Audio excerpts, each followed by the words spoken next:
Istri Iwan Fals laporan ke polisi soal pencemaran nama baik terkait OI. Istri musisi Iwan Fals, Rosana, melaporkan seorang berinisial KS atas kasus dugaan pencemaran nama baik melalui media elektronik. Laporan yang dilayangkan ke Sentra Pelayanan Kepolisian Terpadu Polda Metro Jaya itu berkaitan dengan permasalahan organisasi masyarakat orang Indonesia. Kuasa hukum keluarga Iwan Fals, Iksan P. Kurniagung, menegaskan laporan ini dibuat dengan tujuan untuk meluruskan pernyataan KS yang diklaim Iwan Fals sebagai kebohongan atau fitnah.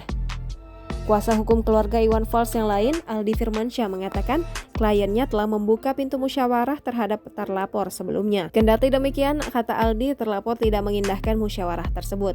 Dalam laporan tersebut, terlapor disangkakan dengan pasal 27 ayat 3 Jungto pasal 45 ayat 3 Undang-Undang RI nomor 11 tahun 2008 tentang ITE dan atau pasal 310 serta 311 KUHP. Jangan lupa subscribe, share, komen, dan like ya.